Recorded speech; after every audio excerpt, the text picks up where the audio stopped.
What's up guys, my name is Timbo and welcome back to another episode of The Mystery Behind, the video series where we discuss and theorize the lesser known characters' involvement in Destiny 2. Now, like I did a few weeks ago, I held a poll on my Twitter allowing you the viewers to vote for the star of this video. Last time Xur beat out Rasputin, and this time around Osiris was able to come out on top with 47% of the vote. The previous time we did this, we didn't even scratch 100 votes, so to get 243 in this poll was really cool to see. So thank you all who got involved. Personally, I was pulling for the Superbot, but hey, you can't win them all. If these types of videos sound appealing to you, make sure to subscribe so you don't miss any. And if there's a certain character you'd like to see in a future video, make sure to tell me down in the comments below. Before we get started, if you would first like to get caught up, you can do so by clicking the card in the top right corner now. So, like I said, this video is going to be all about Osiris. If you're new to these types of videos and don't know how they work, basically, I'll start out by giving some background information in true Timbo Spark Notes fashion. Then I'll talk about what we know about them so far in regards to Destiny 2. And lastly, I'll end the video with some theories explaining how Bungie could implement them into their upcoming game. So now that that's all out of the way, close that inappropriate tab you had open before watching this, grab your Red Bull and Pop-Tart promo boxes, because it's time to dive right in. When I say Osiris, I'd assume most people's minds would think of the weekly sweat salt fest known as Trials of Osiris. There's a lot about Osiris that I'd assume the general community is unaware of. So like I said to begin this video, let's go over everything we know about Osiris to get some background knowledge before theorizing.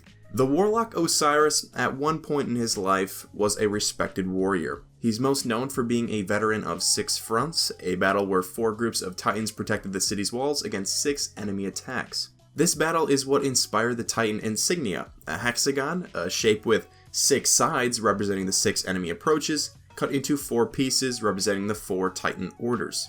Osiris' awesomeness in this battle got him recommended to be a vanguard commander, and he was even able to serve as the Speaker's apprentice for some time. So in his earlier days, life was good for Osiris, but as you may or may not know, his good fortune and praise would soon run out. Osiris let his desire for knowledge get the best of him, as he grew an unquenchable thirst for the truth of the Guardian's purpose and the nature of the darkness. This desire would soon turn to obsession as he was driven to madness. He started acting recklessly as well as he diverted Guardians and resources away from protecting the city and moved them towards chasing legends such as the Vault of Glass.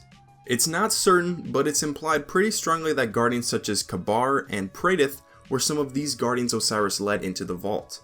This of course got them killed by the Templar, and in turn made those like the Speaker not too happy.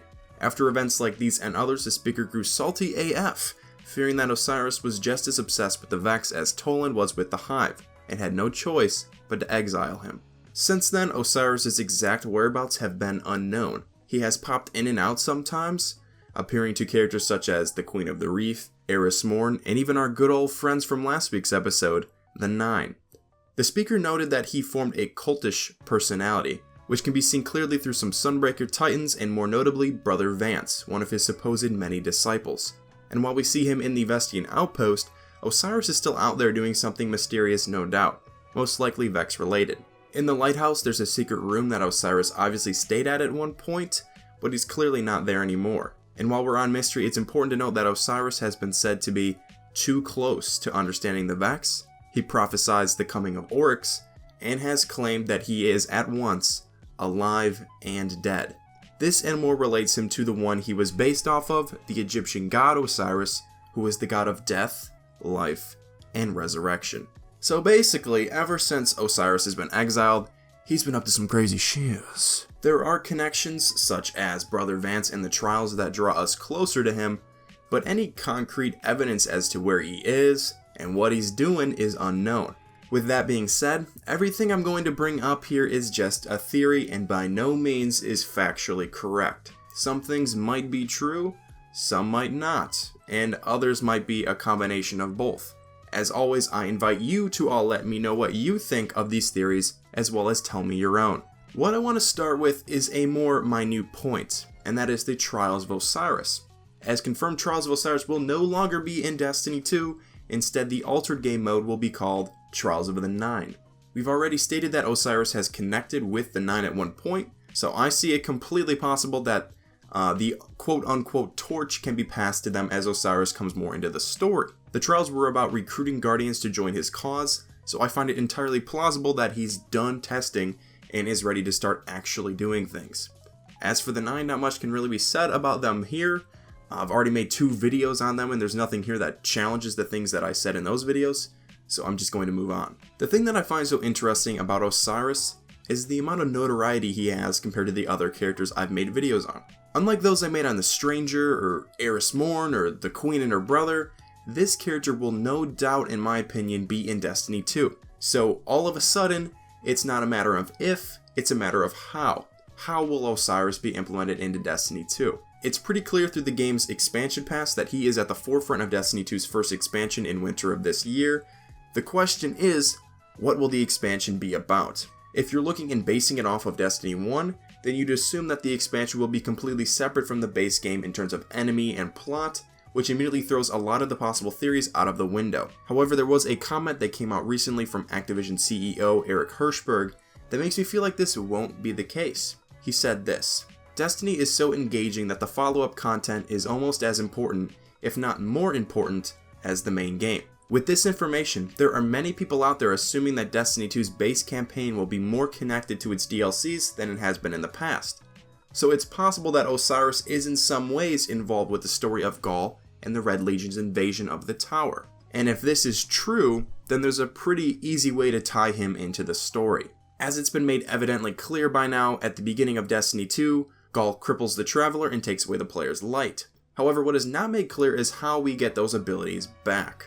One other important thing to note is the fact, as of right now, each class has only 2 subclasses, whereas in Destiny 1 they've had 3 since the Taken King. And what I find to be ironic about all of this is that those subclasses that are missing are all from the Taken King. And the Taken King subclasses, unlike the others, were not given to the Guardians by the Traveler's Light. Stormcaller Warlocks siphon arc energy from storms in life, Nightstalker Hunters draw power from the Void itself, and Sunbreaker Titans get their power from the sun. With this being true, in a world without light, Guardians should still be able to draw power from other sources. And I believe that if Osiris is going to be in Destiny 2, whether if it's in the campaign or in his own DLC down the line, he will offer new abilities. Out of anyone, he is the most qualified, already being shown to be extremely knowledgeable of both the light and the darkness. And even if it isn't done by Osiris, I strongly believe that Guardians will obtain a new unannounced subclass or reworked Taken King subclasses in the campaign of Destiny 2 before getting a hold of the light back. I don't know about you, but I have a hard time believing that from the second mission onward of the story, that we will have 0 abilities to use. Not supers, grenades, you can't even double jump without your subclass. This is just me giving my opinion. There has been a lot of evidence in screenshots showing more subclass slots and things of that nature, but nothing is confirmed as of now. So more reworked or possibly new subclasses using the darkness or something are just a hope, but possible if you ask me. Not to mention, by looking at Osiris' backstory and his differing opinions with the speaker, it just makes sense story-wise for him to have accumulated other powers. And it's not like this sort of thing hasn't been done before. This situation has been illustrated by the Sunbreaker subclass, as a remorseful Zavala sends the Guardians after the Sunbreakers, a group he resented, in order to get aid in the fight against Oryx. But now let's say that the introduction of a new subclass isn't how Osiris is implemented into Destiny 2. How would he come up then?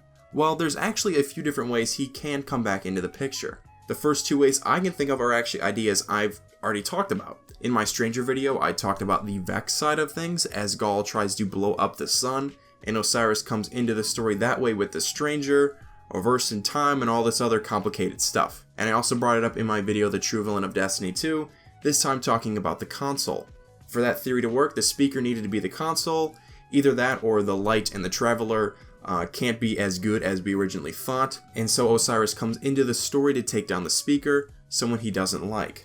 Which kind of makes sense to me. Sure, Osiris was doing some questionable things, but at the same time the speaker did exile him for doing what? Digging around where he shouldn't? Trying to learn more about the light and the darkness? Maybe there's something the speaker knows that he's trying to keep secret. So maybe the speaker got rid of Osiris before he could find the answers he was looking for. Before he knew too much. Before he figured everything out. If you think about it, Osiris is kind of like that crazy homeless man you see on the side of the street with the "Repent, the end of the world is coming" posters. Everyone thinks he's crazy and gone mad, but in this story, he's actually right. That is just food for thought though, so think of them how you will. If either one of those is tickling your fancy, you can go watch them later for a full, more in-depth understanding and analysis of those theories. Like I said, the whole playlist can be found by clicking the icon in the top right corner of your screen. So those to me are all possible ways Osiris could be put into Destiny 2's main storyline. However, even with all that being said, it is possible that Osiris won't come into the scene at all until his expansion pack comes out in the winter. Now I, like all of you I'm sure, hope that if Osiris isn't in the main campaign, that his DLC feels separate, much like how the DLCs were in Destiny 1. Meaning I hope Osiris' expansion is about going to Mercury, finding him or something, and the whole thing is focused on the Vex with the Vex raid, etc. I don't want there to be some cliffhanger where the fight against the Red Legion isn't over and you'll basically have to pay an additional $20 to get the full story. Personally, what I hope they do has Osiris in Destiny 2's campaign so he's introduced. I don't care which one of the 3 theories I've come up with it is, I just want him to be in there. He helps you out a bit and then disappears, saying he'll need your help again someday or he'll be back sometime. And then at some time turns out to be the Osiris DLC, where there's a new storyline. Think of it as instead of having the Dark Below after Destiny 1 Vanilla, you had an expansion on the Stranger. Introduce Osiris so the players get invested in him, but don't make him the center of the story, have him do some things in the background as a side character, and then have him come back later in his own segmented conflict. I'd love it if Osiris was just in the game all the way through, but the fact that he's already gotten his name on a DLC means that just isn't going to happen. Osiris has a big influence on this game. He's a character that fits in so perfectly. The Guardians lose their powers, and frankly, there's no one else in the Destiny universe that fits the bill. He can give them new powers, or at least teach them how to get their old ones back. If there is something bad about the Light or the Traveler, he is the character that should be at the forefront of that conflict, because he's the one that started it. All of these plot lines involve Osiris, giving Bungie a multitude of different options with their story. All they have to do is choose one and decide what type of game Destiny is going to be. Simple like it has been in the past, or perhaps something more. And I strongly believe that Osiris is the character to do that, to take something we know in Destiny and shake it up. Before I go, I have one more piece of lore that I'd like to bring up with you all. It's connected to Osiris, but not specifically to what I was talking about before. While Osiris was obsessed with the darkness, it is said multiple times that he had a particular fondness with the Vex. So you may or may not know this, but the Vex is a unicellular liquid species. They're not the robotic bodies that hold them. So when you're seeing a giant waterfall of Vex milk, know that you're looking at the Vex. The bodies we see them in are merely shells to hold and be controlled. With that being said, there's a lot of evidence suggesting that certain Guardians have been infected by the Vex. I'm not going to go in depth on this, there are plenty of other videos about this topic specifically. This is mainly about how this relates to Osiris. There are 2 times where this is brought up in Destiny lore. The first is dealing with Khabar and his armor set for the Titan. If you remember what I said about him earlier, then you know that he went into the Vault of Glass, and things didn't really turn out too well. He died at the Templar and converted his light into the Aegis, or Aegis, however you want to pronounce it, or as more people would probably know it as, the Relic. In some of the cards surrounding that story, it suggested that he drank the Vex. Yeah, I know inappropriate jokes are now inevitable at this point, as he mentions that the Vex were now in his blood and brain. The second indication was in a card from the Age of Triumph, where Eris Morn sees a Guardian being tended to with this infection in the tower. One of the main reasons why it was brought up at that time was to relate it to the new Vault of Glass ornaments that turn your limbs into Vex constructs. The interesting thing to note here is that the Guardians seem vulnerable to this infection, despite having ghosts that allow them to survive deadly trauma. How does any of this relate to Osiris? Well, all the way back in February, there was a leaked trailer showing the creation of the Vex. You may or may not have seen this, but at that time, many people suspected that this was some sort of cut DLC from the original screenshot we saw a really long time ago when the Taken King was named Comet. And looking back at it today, I find it to be possible that perhaps this DLC has been moved back, which is something Bungie has done in the past. Could this be what the Osiris DLC is about? Learning more about the Vex, where they come from, how they're made, how to destroy them. If anyone can answer these questions, it would be Osiris. Maybe we get this infection and we must find Osiris to get the cure. I don't know if the Vex infection would have anything to do with it, but personally, I think it could create a cool conflict. You look at characters like the Stranger who are able to act as a Vex, but yet not infected by them. Is Osiris similar? Has he harnessed the Vex's power, being able to act as them, but be immune to this infection?